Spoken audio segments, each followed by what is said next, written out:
E vamos pegar um caso aí que ocorreu desse mesmo modo aí, que a professora Franci Rose Barbosa, ela é antropóloga da USP, e recentemente ela soltou um Twitter, no Poder 360, fez um carnaval em torno do Twitter, ela foi alvo de uma campanha ameaçadora por parte da ultradireita.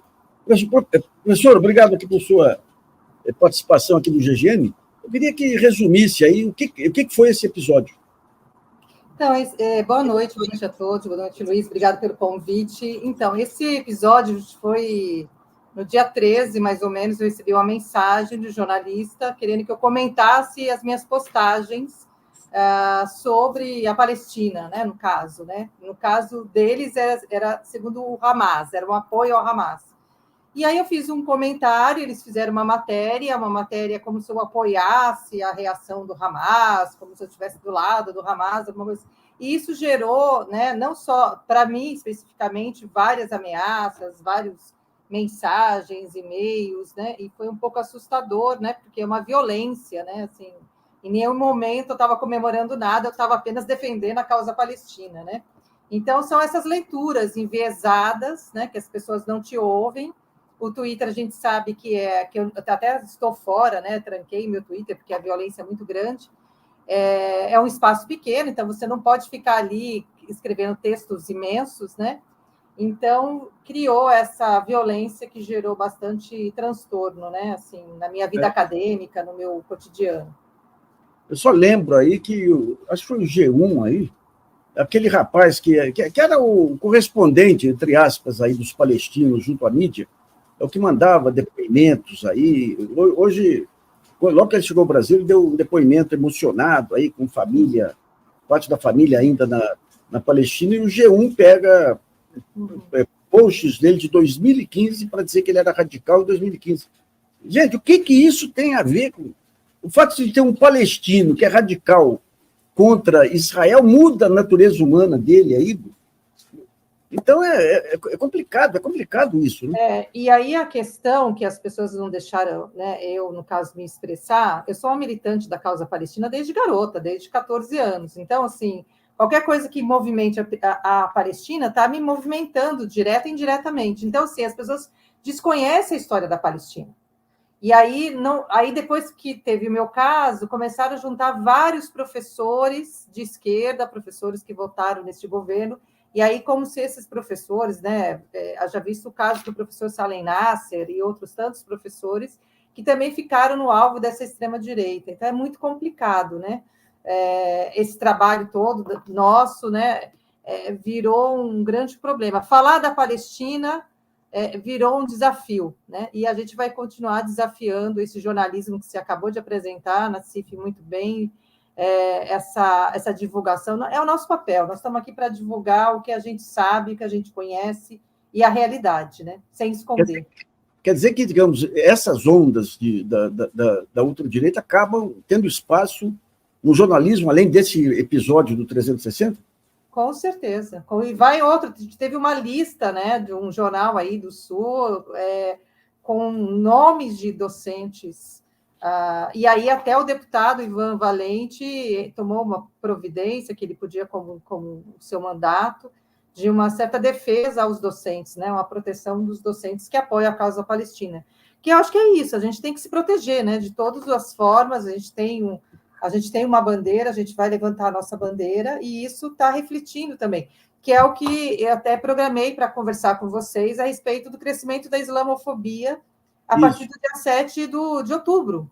Né? A gente já aplicou um questionário na comunidade muçulmana, a gente iniciou na sexta-feira passada, hoje de manhã tinha 269 respostas, e prova, por A mais B, né, como a gente diz, que realmente essa violência ela já está presente de uma forma bastante assustadora. Né? A gente tem um índice alto de pessoas que já diziam, olha, antes já tinha intolerância religiosa, no caso a islamofobia ela já estava presente, mas agora, de 7 de outubro para cá, a gente tem uma média de 62% das pessoas que responderam ao nosso questionário terem vivenciado alguma situação islamofóbica. Então, isso é um sinalizador, né? Isso mostra para a gente que, assim, aquilo que acontece comigo não é tanto o que aconteceu, né? Comigo não é tanto por conta da religião, mas porque eles achavam que eu era funcionária do governo e funcionária do Ministério dos Direitos Humanos. Então, assim, a ideia da matéria era sempre assim, estamos atingindo o Lula. É isso, né? E eles esquecem que a gente tem um trabalho muito maior, né? Que o nosso trabalho é também um trabalho independente, né? Vinculado à universidade. Então, a gente tem esses dados que eles vão demonstrando, né? O quanto essa violência está acontecendo. Hoje eu recebi um depoimento de uma menina por e-mail, né? Nosso e-mail sobre islamofobia, falando de uma pessoa tentando atacá-la dentro do metrô, né? Da violência dela ter que descer a estação, não prosseguir o trajeto dela por conta da violência com o nome dela, com a vestimenta que ela estava. E uma coisa... Desculpa. Não, que loucura, que loucura. E uma coisa que a gente observou, porque nós fizemos 10 perguntas, né? Uma coisa que eu vou trazer para você aqui de primeira mão é a resposta em relação à mídia, porque a gente pergunta para as pessoas, né, se a mídia fez um trabalho que contribui, né, para a não islamofobia, né? E você já pode imaginar qual foi a resposta, né? Então, em torno de 90% da comunidade muçulmana considera que a mídia não faz um trabalho positivo quando se trata de muçulmanos, né? A imagem apresentada é sempre uma imagem animalesca, uma imagem inferior, uma imagem como terrorista, como oprimidas. Então, a gente tem aí, novamente, porque esse é o nosso segundo relatório de islamofobia, o primeiro foi de 2022, então, essa característica, ela ampliou bastante, né? Você apresenta a mídia como um grande rival para a comunidade muçulmana. Então, isso precisa mudar urgentemente, né, Nassif? Agora, o curioso é que fazem editoriais dizendo que o Lula estimula o antissemitismo por chamar o Estado de Israel de terrorismo, e a mídia é a maior alimentadora da islamofobia. É complicado. Exatamente, né? Exatamente. Então, isso é muito expressivo, você sabe? Até nos relatos, as pessoas comentam, né? Que a gente fez uma pesquisa quanti-quali, né? E então a gente vai estar avaliando esse material todo. Uma outra coisa que aparece são as redes sociais, né? Então a gente pergunta se as redes sociais aumentou o grau de violência nas redes sociais.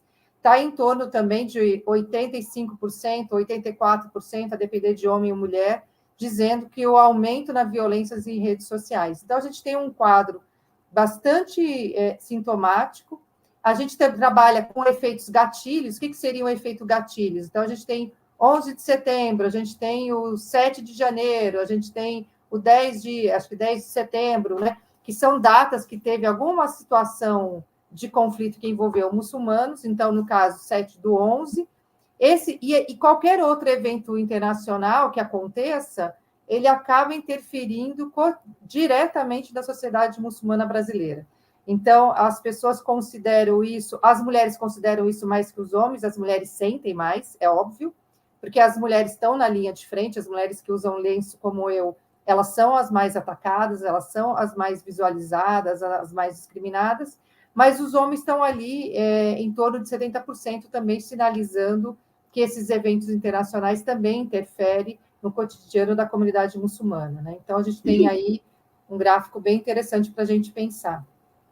Agora, uma outra coisa que eu queria te trazer, que eu acho que é importante, que aparece da mídia, é que a gente pergunta, por exemplo, se a mídia sabe diferenciar o que é ser muçulmano, o que é ser palestino e o que é ser árabe. Então, para quase totalidade das pessoas respondentes, eles dizem que a mídia não sabe diferenciar o que é árabe, o que é muçulmano, o que é palestino. É uma loucura. Outro dia eu tive o desprazer de estar numa mesa com uma uma islamofóbica aí, e ela dizia que tinha horror por conta daquele episódio que ocorreu com aquele jornal francês lá. Charles Hebdo. Uhum. O Charles Hebdo. Falei, você pega então, quer dizer que se você pega então meia dúzia que pratica aquilo, estende para todos os palestinos e todos. É impressionante como que o preconceito racial se espalha facilmente, né? É um sinal de subdesenvolvimento, que não digo só brasileiro, não. É uma racialização, uma racialização. Eu vi um Twitter, né, que me mandaram de uma jornalista muito conhecida, muito famosa, que ela associa, acho que era, eu não vi o vídeo, mas era um vídeo de uma mulher muçulmana falando, eu acabei não vendo, porque eu estou fora do Twitter, então eu não consegui acessar. O dela era associando os árabes e os muçulmanos aos camelos. Né? Aos camelos. Né? Meu Deus. Então, na verdade, a gente não supera o texto do Eduardo Said, né, do orientalismo, né, de a construção dessa imagem do árabe como uma imagem bárbara, como uma imagem violenta. Então, os bárbaros são sempre os árabes. E aí, se são árabes muçulmanos, aí completa o que eles vão achar de mais bárbaros possíveis. Né? E isso então, é uma jornalista famosa, com leitores. Qual o nome dela? Qual o nome dela? Eu te digo no privado. Então me diz aqui no comentário privado e eu digo do público aqui. Então, mas é terrível, né? É um comentário muito, muito pejorativo, muito violento, né? Então, são essas falas. E é uma que tem tido atitudes boas, viu? Assim, não entendi nada. Então é melhor nem falar, depois eu te mando o print e você avalia por você mesmo. Mas eu achei muito estranho, assim, esse comentário dela, porque é uma pessoa que eu até seguia e tal, né? Mas ela faz um comentário muito pejorativo e um colega pesquisador responde a ela e tal, né? Mas assim, são essas imagens distorcidas, são essa falta de conhecimento. Eu acho que o Islã, infelizmente, ele não é conhecido como ele deveria, as pessoas fazem sempre a imagem de terroristas, mas nunca pisaram numa mesquita, nunca tiveram com um muçulmano. Já agora, teve gente que pôs o nome dela por aí. Mas, assim, alguém está lendo os twitters, né?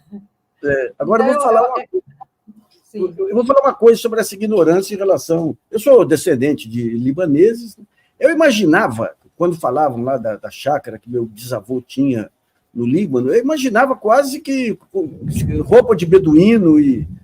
Até o dia que eu dei aqui as fotos de família, eles eram muito mais urbanizados no final do século XIX, muito mais urbanizados, muito mais ocidentalizados que os brasileiros da época lá.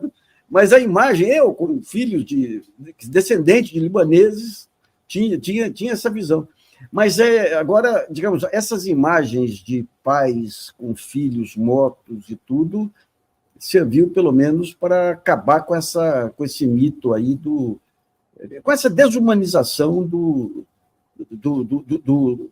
muçulmano e do oriental, né? Que ali... eu tô querendo crer, né? A gente tem discutido isso, tanto no meu grupo de pesquisa, como alguns colegas militantes, né?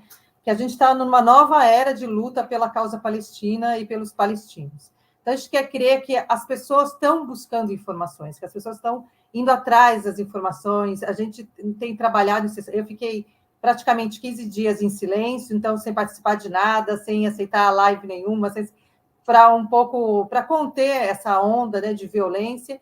E aí voltei com um trabalho atrás do outro. E a gente está assim, muito mobilizado e vendo as pessoas interessadas em saber. Eu estava vendo um vídeo agora da Angela Davis, né, que ela gravou, que ela dizia, olha, as pessoas não podem mais silenciar. E é isso, não dá mais para silenciar, e não dá para usar mais a desculpa de antissemitismo. Então, assim, eu sou uma pesquisadora de religião, eu amo a religião judaica, eu tenho paixão pelos rituais judaicos, porque eu gosto de religião, eu sou uma pesquisadora de religião, eu gosto das religiões afro-brasileiras, eu gosto de estudar religião, de pensar, de tentar compreender o pensamento religioso. Então, assim, a gente tem que parar com essa ideia de usar, defender a Palestina vira uma coisa antissemita. Não, são povos semitas, né? Os povos ali originários, né? Os cristãos, os muçulmanos e os judeus, eles são todos povos semitas daquela região. Então, são descendentes de Sem, né? De Abraão. Então, eu acho que a gente precisa parar, estudar e conhecer as culturas, as religiões e como que elas se imbricam e colocar a palavra correta, né? É um colonialismo. A gente precisa combater esse colonialismo e o sionismo. São coisas muito diferentes, né? É isso. Francisco Rosa, mata uma curiosidade de mim. Eu assisti uma vez um ritual de batismo de um menino judeu, e eu não entendi, obviamente, as falas e tudo, mas me pareceu muito similar ao das religiões africanas. Tem como estabelecer relações assim? Os cânticos, todo aquele clima de espiritualidade. As religiões, no fundo, elas têm as eu não digo o judaísmo e as religiões afro-brasileiras, mas as religiões, no fundo, elas são muito parecidas. Por exemplo, eu produzi um documentário chamado Alá Oxalá na Trilha Malê, que eu queria contar histórias dos negros muçulmanos escravizados, que você deve saber, que fizeram a revolta dos malês. Sim. E quem me conta melhor essa história é uma mãe de santo, é a Cici, da Casa Piaget. É ela que me conta essa história de forma fabulosa. E aí, esse documentário que eu fiz, você pode acessar aí, eu junto a Cici, que é uma mãe de santo, que é uma Ebomi de terreiro, junto com o Sheik de Salvador, o Sheik Ahmed, né? E eles conversam de coisas que são muito próximas uns dos outros, né?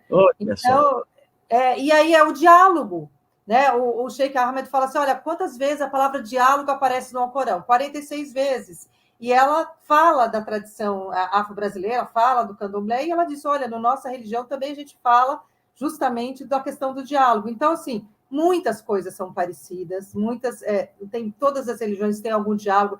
Uma coisa que as pessoas não sabem, os muçulmanos têm 6 pilares da fé. Então, para eu ser muçulmana, eu tenho que acreditar nesses 6 pilares da fé. Um desses pilares é acreditar nos livros sagrados anteriores ao Alcorão. Qual é esses livros sagrados? A Torá. Então, assim, eu não posso ser muçulmana se eu não acredito na Torá. No Antigo Testamento, né? Então, assim, são coisas que as pessoas desconhecem, né? As pessoas, elas não conhecem os fundamentos religiosos. Se algum muçulmano falar, né, eu não acredito na Torá, né? Ele não pode ser muçulmano, porque isso é pilar da fé do muçulmano. Olha, eu fui naquele evento multirreligioso aí na igreja de São Domingos. É emocionante. Vai lá o padre dominicano, fala em nome de Deus, de Jesus, daí vai o pajé falando em nome de Tupã, vai a mãe de santo falando em nome de Oxalá, vai o sheik, vai o rabino, vai... E é interessante, que o Brasil é isso aí, o Brasil é essa soma de multiplicidades, né? E que lindo, né? E que bom que nós somos diversos, nós somos coloridos, temos credos diferentes, nos respeitamos. Isso é o mais importante, né, Nassif? Alguém perguntou o nome do documentário, é Alá, né? Alá Oxalá na Trilha Malê. Então, é um documentário de 2015. Depois você passa a dica da Mãe de Santo para a gente. E eu vou dizer, uma das coisas mais emocionantes que eu vi nos últimos tempos aí foram os palestinos chegando, as crianças e tudo, e todos envoltos na bandeira do Brasil. Falei, mas dá um sentimento de orgulho, daí, de repente, vai lá o G1 para dizer que o fulano de tal tinha escrito. Meu Deus, esse negócio da imprensa aqui eu acho a imprensa, ainda bem que existe vocês, né? Ainda bem que existe jornalista como vocês, pessoas sérias que a gente pode trabalhar e que a gente pode confiar, porque, assim, tá difícil, né? Eu acho que, assim, quando a gente tem para criticar, eu sou daquela assim, olha, assim, a coisa da crítica, né? Assim, a gente vota no partido, mas quando tem coisas que a gente acha que é errado, a gente vai lá e critica, faz parte. A democracia é isso. Agora, quando são coisas positivas, né? Eu, por exemplo, eu não gostei da primeira expressão que o Lula fez quando teve o primeiro ataque do Hamas. Eu achei estranha aquela fala. Depois eu fui acompanhando. Então, assim, a gente está aqui para tentar sinalizar. Agora, aquelas coisas que são positivas, a gente tem que replicar, gente. A gente acabou de sair de um governo que era completamente pulsão de morte, né? Então, a gente tem que tentar ver isso, né? E eu acho que a comunidade muçulmana, ela está muito empenhada, e aí eu posso falar mesmo em nome da comunidade, no sentido de dizer que todos os muçulmanos estão muito empenhados em receber as pessoas, em apresentar a religião, em apresentar a sua própria versão. Só que a grande mídia não quer saber, né? A grande mídia não quer saber de ouvir muçulmano, a grande mídia não quer saber de ouvir um relatório onde nós apontamos a própria mídia como aquela que produz islamofobia. Então, isso realmente fica muito mais complicado, né? Os muçulmanos são subrepresentados, né? Então, é muito mais fácil você ver uma jornalista falando: morreram muitas crianças porque as mulheres têm muitos filhos. Assim, é só trocar os muçulmanos por as mulheres pretas das comunidades. Morrem muitas crianças pretas porque as mulheres das comunidades têm muitos filhos. Ora as bolas, né? Mas não diz quem é que está matando, não diz que é a polícia que está matando, não diz que é o Estado de Israel que está matando. Então, assim, é muito triste isso, esse tipo de representação dos muçulmanos. A gente está com muita questão aqui, mas eu queria que você respondesse uma questão aqui, que é essa questão do Al-Fatah e do Hamas, aí, que, segundo informações que vieram, Israel, no começo, apoiou o Hamas como uma maneira de abortar as tentativas de acordo de paz do Fatah. Como é que foi essa disputa? Olha, a disputa entre o Hamas e o Fatah, ela sempre existiu. Porque, para mim, sempre foi, a leitura que eu sempre faço, eu não sou especialista nos partidos políticos, porque até que se prove o contrário, eu sempre considerei o Hamas como um partido político, como um partido de resistência, que tinha uma forma muito diferenciada do Fatah de atuação, né? E aí, porque montou esse grupo de proteção e tudo mais, né? Então, assim, essa questão eu acabo não entrando mesmo. Eu procuro não entrar porque eu não sou especialista nisso.